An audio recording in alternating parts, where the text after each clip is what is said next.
다 같이 찬송 드리도록 하겠습니다. 찬송가 597장, 찬송가 597장. 이전에 주님을 내가 몰라, 우리 같이 찬양하겠습니다. 597장입니다.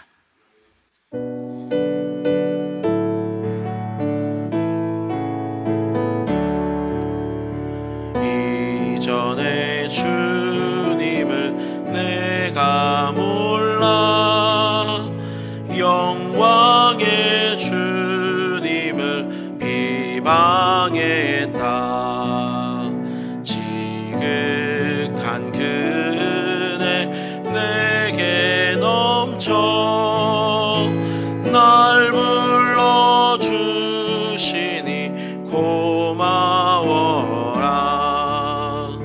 나 받은 달란트 얼마론가, 나 힘써 그것을 남기어서 갑절로 주님께 바치오면 충성된 종이라 상 주시리.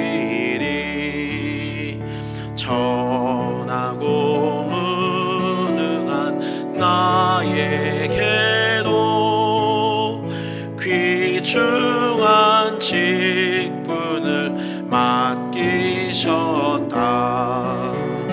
그 은혜 고맙고 고마워라. 이 생명 바쳐서 충성하리.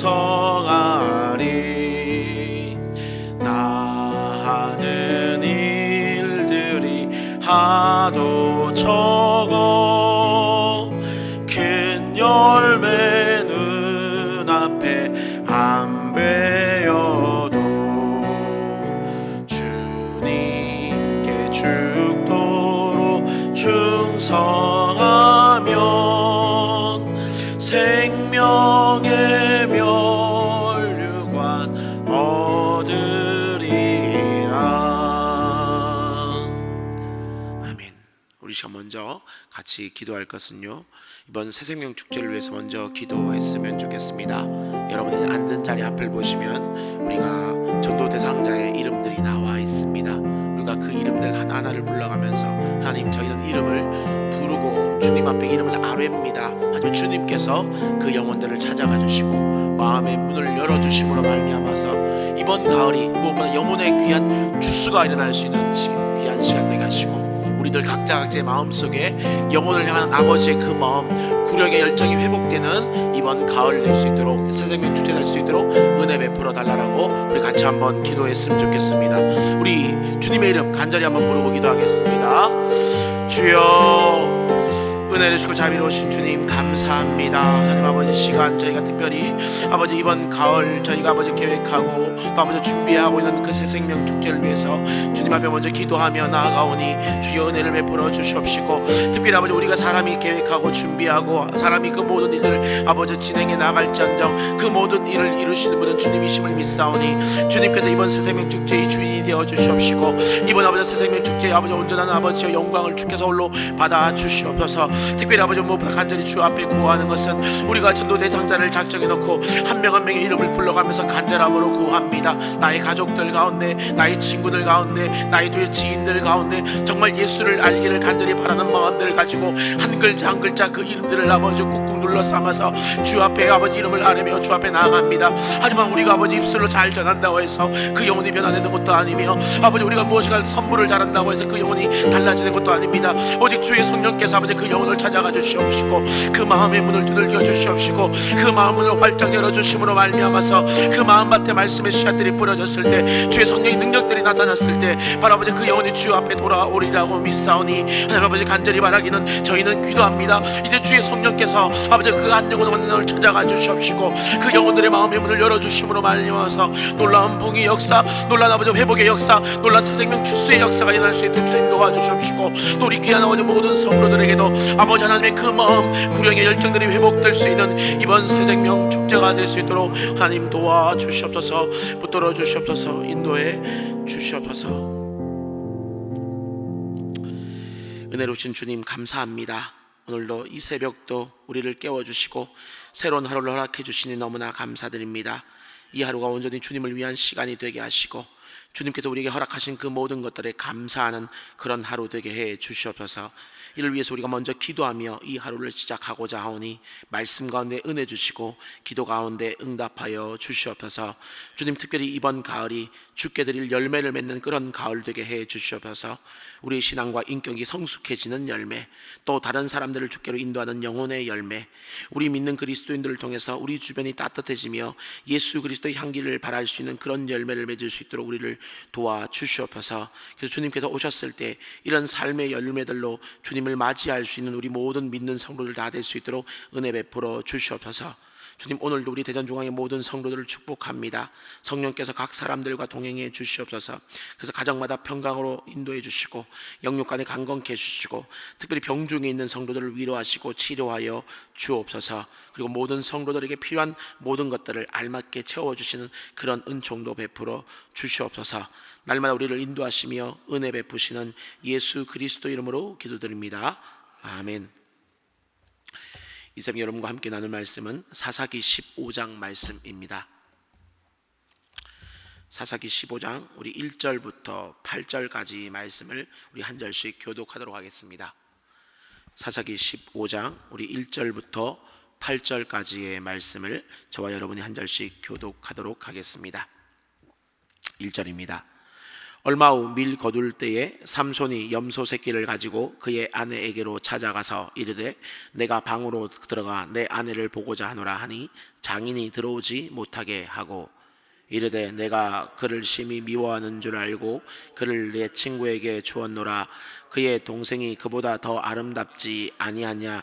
청하오니 너는 그를 대신하여 동생을 아내로 맞이하라 하니 삼손이 그들에게 이르되 이번은 내가 블레셋 사람들을 해할지라도 그들에게 대하여 내게 허물이 없을 것이라 하고 삼손이 가서 여우 300마리를 붙들어서 그 꼬리와 꼬리를 매어 회를 가지고 그 두 꼬리 사이에 한 회를 달고 회에 불을 붙이고 그것을 블레셋 사람들의 곡식밭으로 몰아들여서 곡식단과 아직 배지 아니하는 곡식과 포도원과 감람나무들을 사른지라.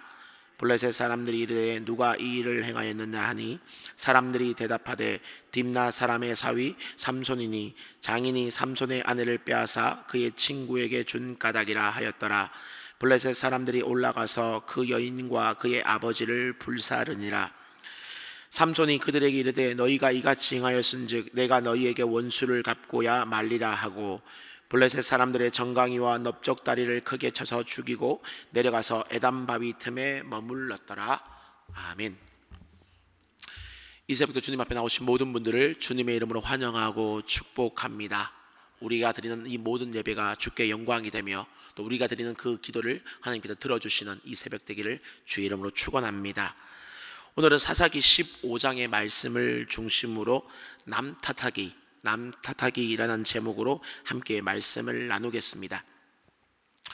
오늘 우리가 읽은 이 사사기 15장은 우리 어제의 그 14장 이야기가 이어지는 그런 내용입니다. 우리가 이미 살펴보았던 것처럼 삼손은 하나님께서 세우신 이스라엘의 사사요 나실인임에도 불구하고 자기 눈에 좋은 대로 자기를 위하여 블레셋 여인을 아내로 맞이하였습니다.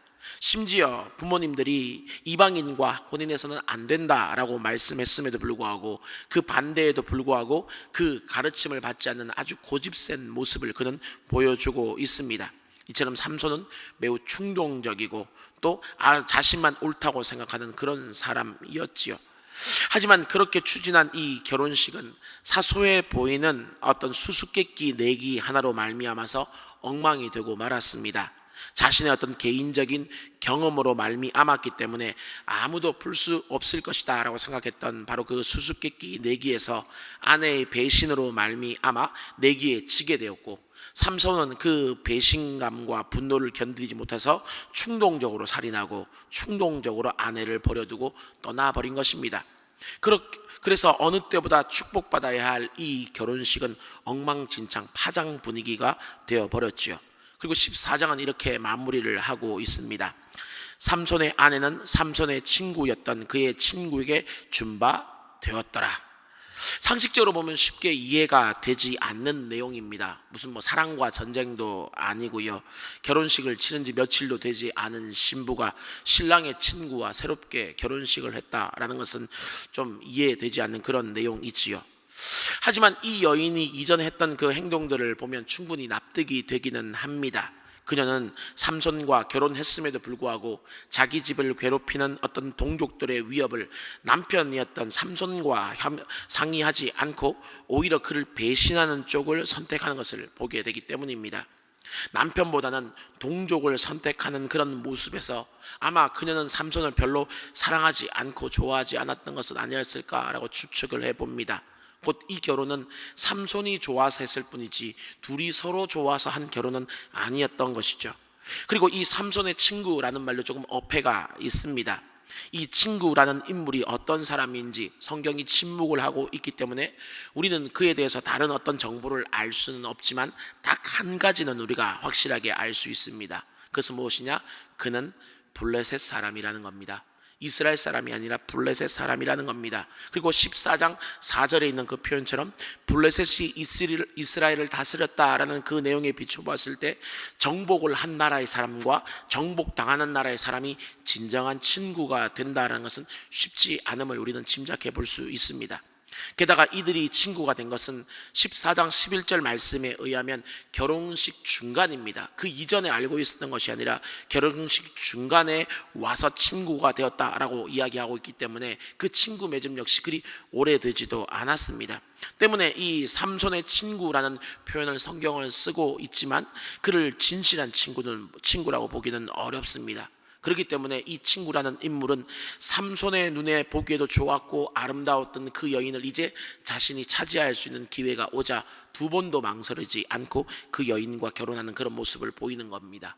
그리고 이 여인과 이 친구의 결혼이 바로 오늘 이 15장 사건의 배경이 되고 있고 모든 사건의 지금 발단 원인 빌미가 되고 있는 겁니다. 그래서 오늘 보면 15장 이렇게 시작하지요. 얼마 후 밀 거둘 때를 배경으로 하고 있습니다. 얼마 후라는 것은 14장을 기준으로 해서 얼마 지나지 않았을 때라는 의미이죠. 그리고 이것으로 그래서 14장과 15장 사이에 얼마의 시간이 지났는지를 우리가 추측하기는 좀 쉽지는 않습니다. 하지만 아마 이 삼손의 화가 풀릴 정도, 분노가 풀릴 정도, 어느 정도 일정의 시간은 짧지 않은 시간이 흘러간 것 같습니다. 그리고 이 시간이 흘러 어느 정도 충동적인 화가 누구로 떨어진 삼손은 다시금 아내를 데려가겠다고 딥나로 지금 내려가는 모습을 보이죠. 하지만 이때 이 처갓집에 간 삼손은요, 대뜸 내가 방에 들어가서 내 아내를 보고자 한다라고 지금 이야기를 하고 있는데요. 이것의 어떤 내용적으로 봤을 때는 이게 성적인 의미를 좀 담고 있습니다. 그렇기 때문에 이 삼손은 시간이 흘렀음에도 불구하고 여전히 충동적이고 정욕에 사로잡혀 있는 그런 어떤 사람이었다는 것을 우리는 알 수가 있습니다. 근데 바로 여기서 이제 문제가 발생을 하기 시작합니다. 14절 마지막에서 우리가 봐왔던 그 내용처럼 그녀는 이미 삼손의 친구의 아내가 되어 버렸지요. 비록 삼손이 분노해서 아내를 버려두고 갔기는 했지만 분명 결혼식을 치른 상황에서 이 아내가 아직 이혼을 했다든지 사별을 한 것이 아님에도 불구하고 다른 사람과 지금 다시 결혼을 하게 된 것입니다. 그리고 이에 다시 분노한 삼손은 블레셋인들의 어떤 밀밭과 포도원과 감람나무들을 불태웁니다. 이에 이 가나안 땅에서 이 블레셋 사람들이 차지하고 있는 이 지역은 우리나라로 치면 호남 평야 같은 곳이라고 이해를 하시면 됩니다. 가장 곡창지대라고 볼 수 있는데요. 그 넓은 지역에 상당수의 어떤 밀밭과 과일 나무들이 다 불타 버렸습니다. 밀이라는 것이야 또 해가 바뀌면 얼마든지 농사를 지을 수 있지만 이 과일나무라는 것은 열매를 맺기까지는 수년의 기간이 걸리기 때문에 이 피해는 아주 상당한 피해였던 것으로 보입니다. 또 이에 분노한 블레셋 사람들은 불지른 사람이 누구냐를 찾고 또 그 이유가 뭐냐라는 걸 찾게 되고요. 결국 이 삼손의 아내와 장인이 원인이다라고 생각하고 그 둘을 불태워 죽이게 됩니다. 참 아이러니하게도 이 여인, 이 아내의 경우에서는 14장 15절에서 불태워짐을 당하지 않기 위해서 그 남편 삼손을 배신했는데 그 결과가 허망하게 다시금 불태워 죽임을 당하게 되었다라는 겁니다. 또 어떻든 자신의 아내가 불태워 죽임을 당했다라는 사실을 알게 된 삼손은 또다시 분노하는 그런 모습을 보이게 되고요. 이 블레셋 사람들의 어떤 정강이와 넓적다리를 쳤다라고 성경은 이야기합니다. 그런데 이 정강이와 넓적다리를 쳤다라는 표현은 히브리인들의 어떤 관용적인 표현으로서 상대방을 철저하게 파멸시켰다, 진멸했다라는 그런 의미가 되는 것입니다. 곧 삼손은 자기 분노가 풀릴 때까지 수많은 블레셋 사람들을 무지막지하게 죽였다, 이렇게 지금 볼 수 있는 거지요. 그리고는 겁이 나서 지금 유다 지파에게 속한 에담 바위로 도망을 갔다라는 것이 오늘 본문의 이야기입니다. 근데 저는 이 본문을 묵상하면서 가장 강하게 제가 들었던 느낌은 무엇이냐면은 이 본문의 등장인물들 그 모두 다가 참 한결같은 사람들이다라는 생각들을 참 많이 해보게 되었습니다. 이 본문을 보시면 삼손이 등장하고 그의 장인이 등장하고 블레셋 사람들이 등장하고 오늘은 아니지만 다음 본문을 보시면 유다 지파 사람들이 등장을 하고 있는데요. 이 15장에 등장하는 이 네 부류의 사람들은 모두 다 한결같이 남 탓하는 사람들이다라는 겁니다. 끊임없이 자기 탓을 이야기하기보다는 남 탓하는 모습을 지금 보여주고 있습니다. 먼저 삼손의 장인을 볼까요? 이 삼손의 장인은 지금 삼손이 다시 돌아오자 너무 당황하면서 자신의 딸을 다른 곳에 시집 보냈다라고 이야기합니다. 근데 그 이유가 무엇이냐? 네가 화내서 내 딸을 버려두고 갔지 않냐라는 겁니다. 네가 내 딸을 버려두고 갔기 때문에 내 딸을 그러니까 과부 만들 수 없어서 내가 다른 곳에 시집을 보냈다라고 이야기하면서 이 모든 문제의 원인이 삼손에게 있다, 그런 뉘앙스로 지금 이야기를 하고 있습니다. 하지만 앞에서 말씀드렸던 것처럼 분명히 결혼식은 정식으로 진행이 되었고요, 이혼을 했거나 사별을 한 상황은 아니었기 때문에 비록 그 둘이 또 삼손이 남편다운 모습을 비록 보이지는 못하였다 하여도 분명 삼손이 아직은 그 여인의 남편이라는 사실은 변함이 없습니다. 그런데도 불구하고 결혼을 한 그 여인을 다른 곳에 시집 보냈다는 것은 분명 이 장인의 잘못이 맞습니다. 하지만 장인은 자기 내 탓입니다 라고 이야기하지 않지요. 그리고 이 삼손 역시 마찬가지입니다. 이 삼손도 자신이 결혼식장을 박차고 나간 그 모든 이유가 블레셋 사람들이 나를 속였기 때문이고 내 아내가 나를 배신했기 때문이다 라고 이야기하면서 남 탓하는 그런 모습을 보여주고 있습니다. 그러면서 그는 자신과 상관도 없는 이 블레셋 사람들에게까지 엄청난 피해를 끼치면서 분노를 표출하는 그런 모습을 보여주고 있지요. 하지만 더 근원으로 가봅시다. 이 삼손의 결혼식이 엉망이 된 이유는 무엇입니까? 삼손이 잘난 체하면서 수수께끼 내기를 하자라고 이 블레셋 사람들에게 제안을 했기 때문입니다. 내가 어떤 이 문제를 낼 때 너희들은 결코 못 맞출 거야, 이런 어떤 공명심에 사로잡혀가지고 이 삼손이 수수께끼 내기를 제안했기 때문에 이 모든 문제들이 벌어졌고요. 더 근원으로 가보게 되자면 이 이스라엘 백성, 특히 사사였던 삼손이 이방 여인과 결혼을 하겠다라고 그 마음을 먹었던 그것 자체가 이 모든 문제와 원인의 발단이 되는 겁니다. 그렇게 봤을 때 이 모든 책임은 삼손에게 없다라고 말할 수는 없지요. 게다가 또 블레셋 사람들은 어떻습니까? 이들에게는 과연 잘못이 없을까요? 이들은 가만히 있는데 어느 날 밀밭이 불탔고 자기들의 포도원과 그 감람나무, 올리브 나무가 다 불타버린 겁니까? 아니지요. 이들 역시 그 내기에서, 그 내기가 뭐라고, 그 내기에서 이기겠다라는 그 이유 때문에 이 결혼식 날 신부를 협박하는 그런 모습을 보여줍니다. 결혼식 날 그 어느 누구보다 축복받아야 되고 어느 누구보다 존중받아야 될 사람이 바로 이 신부임에도 불구하고 그 신부를 협박해서 우리가 내기에 이기기 위해서 너는 답을 알아와라, 만약 그렇지 않다면 내가 너와 너희 집을 불태워버리겠다, 지금 그렇게 이야기하고 있는 겁니다. 하지만 조금만 더 생각을 해보자면 이들이 삼손의 친구라고 어떻든 외적으로는 이야기하지 않습니까? 그러면 결혼식 축의금으로 배옷 30벌, 겉옷 30벌 정도 충분히 줄 수 있습니다. 한 사람이 한 벌씩만 주면 되니까요. 그 정도는 충분히 줄 수 있다라고 생각할 수 있음에도 불구하고 그것 주기 아까워서 또 내기에 지기 싫다는 그 마음들 때문에 자기들이 그 신부를 협박했던 그 사실은 다 잊어버리는 겁니다. 그리고는 말갛게 모든 사실을 잊어버리고는 그 여인 탓하고 그 장인 탓을 하면서 또 삼손은 두려우니까 막상 삼손에게 되어들지 못하고 그 여인과 그 장인을 죽여버리는 그런 모습을, 그런 잔인한 모습을 보여주는 것이죠. 그리고 오늘 본문에 등장하지는 않지만 그 다음에 나타나는 유다 지파 사람들 역시 마찬가지입니다. 얼핏 보면 이 유다 지파 사람들은 진짜 고래 싸움에 새우등 터진 것처럼 보일 수도 있습니다. 하필이면 삼손이 그 유다 지파에 속한 에담 바위로 도망오는 바람에 이 블레셋과 삼손 사이에서 이 유다 지파는 꼼짝하지 못하고 이 정말 새우처럼 끼어버렸다, 이렇게 생각을 할 수 있지만요, 우리가 조금만 더 깊이 생각을 해 보았으면 좋겠다는 것이, 하나님께서 왜 이 삼손을 사용하실까라는 그 부분입니다. 하나님께서 왜 삼손을, 그 이스라엘 백성들이 구하지도 않았음에도 불구하고 삼손을 사용하셨을까요? 바로 그것은 이스라엘 백성들이 블레셋에게 지배받고 있기 때문입니다. 근데 이 이스라엘 백성들은 가나안 땅에서 누구에게 지배를 받아야 됩니까? 하나님의 지배를 받아야 되는 사람들 아닙니까? 그게 하나님의 백성다운 모습 아니겠습니까? 근데 이들은 지금 하나님께 지배받는 것이 아니라 블레셋에게 지배를 받고 있습니다. 근데 거기서 지배받는 것으로 치욕스러워하고 우리의 어떤 아픔을 안타까워하면서 기도하며 하나님 도와주십시오, 이전에 자기 조상들이 보였던 모습을 보여야 되는데, 지금 이 본문 가운데 등장하는 유다 지파들은 전혀 그렇지 않습니다. 오히려 삼손에게 블레셋이 우리를 지배하는 건 너무나 당연하지 않냐, 네가 왜 우리의 평안함을 깨고 있느냐, 지금 그렇게 이야기를 하고 있는 겁니다.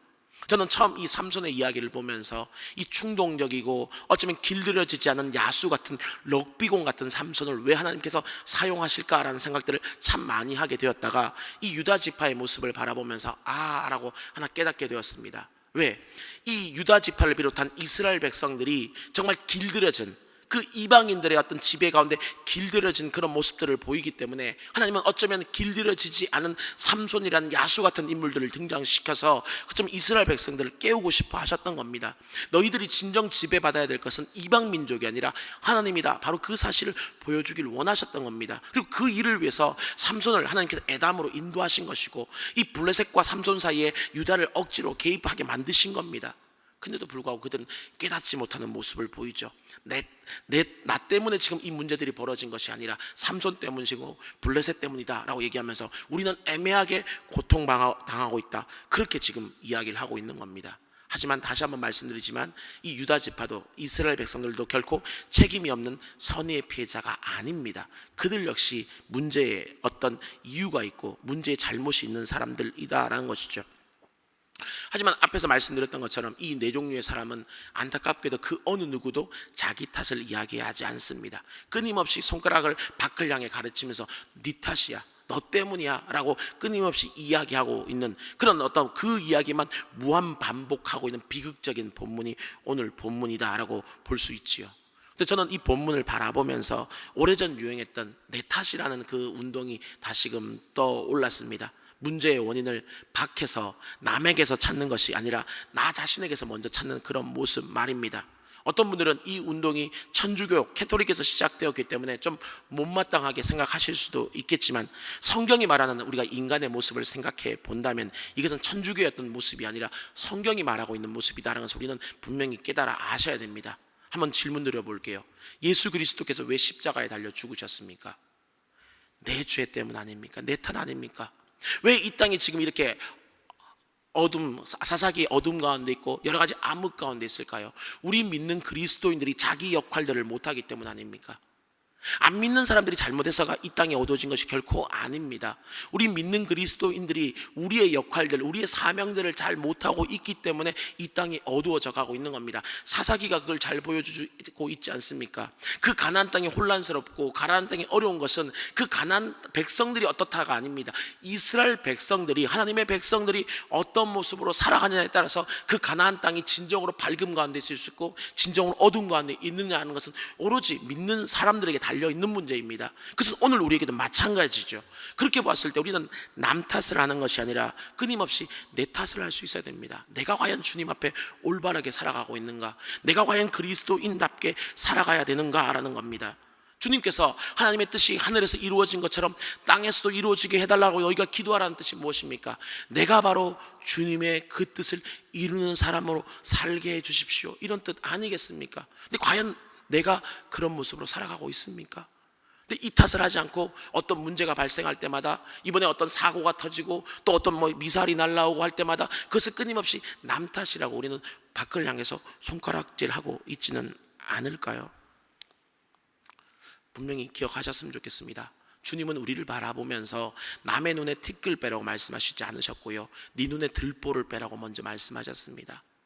남이 잘못해서 어떤 문제들이 벌어지는 그런 일들보다 우리 믿는 그리스도인이 그리스도인답지 않게 살아가고 있기 때문에 세상에 수많은 문제들은 벌어지고 있는 것이고요, 또 우리가 개인적으로 어떤 관계의 갈등들이 있다면 분명 서로의 책임에 잘잘못은 있겠지만, 우리 유명한 말 있지 않습니까? 손뼉은 마주쳐야 소리 나는 것이지 결코 어느 한쪽만 열심히 때린다고 해서 손뼉에서 소리가 나지 않습니다. 결국 내 탓이 많든 적든 분명히 내 탓이 있다라는 겁니다. 그래서 우리 믿는 그리스도인이 약간만 한 발만 더 뒤로 물러설 수 있다면 수많은 어떤 갈등의 부분들이 해소될 수도 있고 해결될 수 있다는 소리는 항상 잊지 않으셨으면 좋겠습니다. 거기에 더하여서 우리 믿는 그리스도인들은요, 또 이 사사와 별로 다르지 않지 않습니까? 사사가 사명을 위해 부름받은 것처럼 우리 믿는 그리스도인들도 사명을 위해 부름받았습니다. 과연 그러면 우리는 얼마만큼 이 사명감을 가지고 이 땅을 살아가고 있을까요? 정말 마지막 순간 주님 앞에 서게 되었을 때 정말 그리스도인으로서, 성도로서 이 땅을 잘 살았다고 여러분은 말씀하실 수 있겠습니까? 혹 안타깝게도 주의 이름을 부르고 주의 이름으로 귀신도 내어쫓고 주의 이름으로 능력도 행하였음에도 불구하고 마지막 순간 주 앞에 서게 됐을 때 너는 누구냐? 내가 너를 알지 못한다. 혹 이런 모습으로 우리가 주 앞에 서지는 않을까요?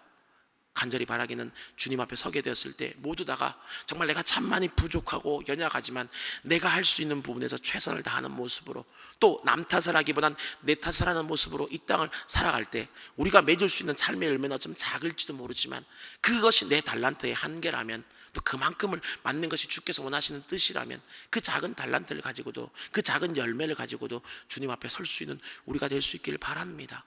한 달란트 받은 사람도, 두 달란트 받은 사람도, 5달란트 받은 사람도 모두 다 각자의 분량이 있지만 주님께서 원하셨던 것은 분량의 문제가 아니라 충성의 문제였습니다. 그렇기 때문에 이 충성의 문제로 우리가 주님 앞에 마지막 순간 설 수 있길 바랍니다. 그래서 우리 모두 다가 정말 주님 앞에서 착하고 충성된 종이었다, 정말 그리고 정말 선한 청직이었다라는 이름으로 불릴 수 있는 우리 모두가 되기를 주의 이름으로 축원합니다.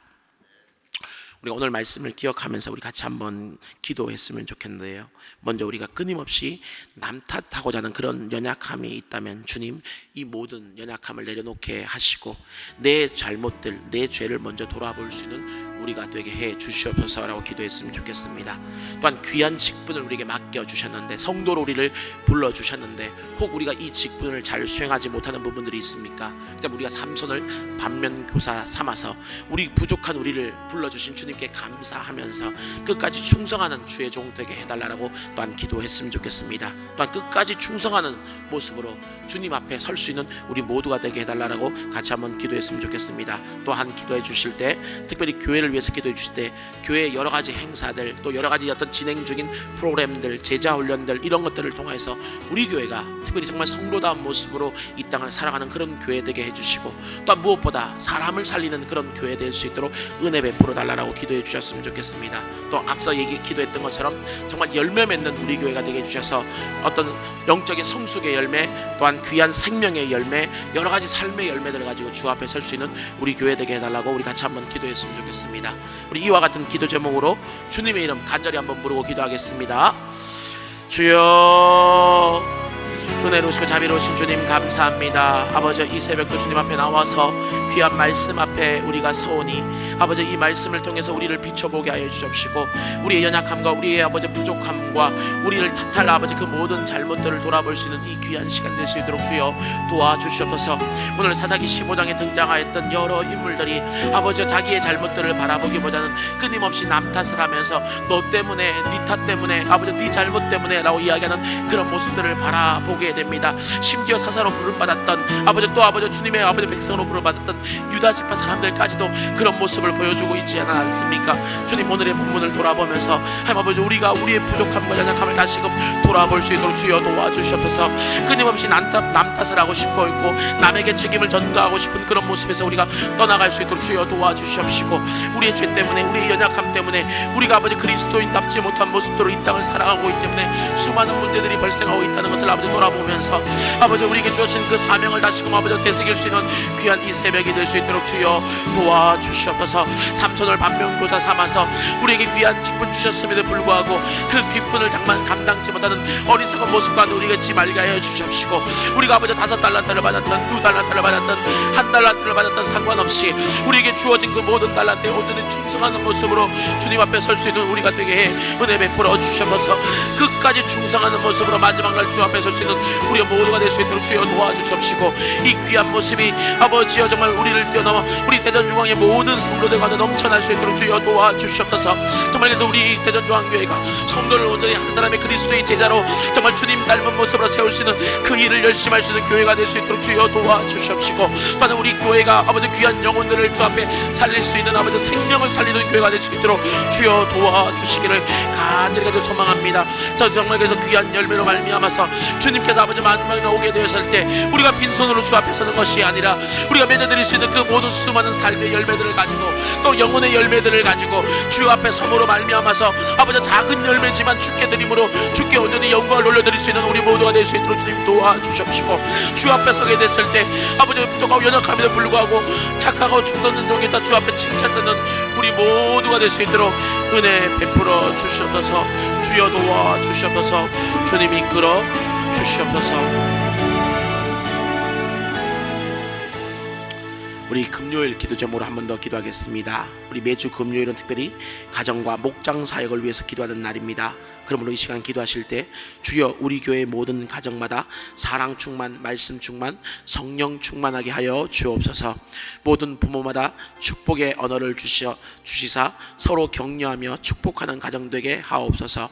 또 우리 교회 목장에 속한 모든 가정들마다 기쁨과 감사가 넘치게 하옵소서라고 기도해 주시길 바랍니다. 그리고 계속해서 담임 목사님을 위해서 기도해 주시고, 함께 동역하신 우리 장로님들과 교육자들이 사랑으로 하나 되어서 온 교회가 성령으로 충만한 가운데 부흥의 역사를 이루게 해달라고 우리 가정과 목장을 위해서 합심으로 기도하신 후에 또 각자의 기도 제목을 가지고 마음껏 기도하시면 되겠습니다. 우리 기도하시기 전에 먼저 저를 따라해 주시길 바랍니다.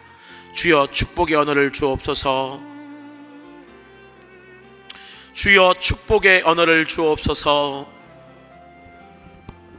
우리 이 시간 주님의 이름 다시 한번 부르고 기도하겠습니다. 주여, 은혜로우시고 자비로우신 주님 감사합니다. 특별히 아버지 이 시간 우리 교회에 속한 모든 가정과 목장을 두고 아버지 기도하기를 원하오니 우리 교회에 속한 모든 가정마다 목장마다 주여 은혜로 붙들어 주시기를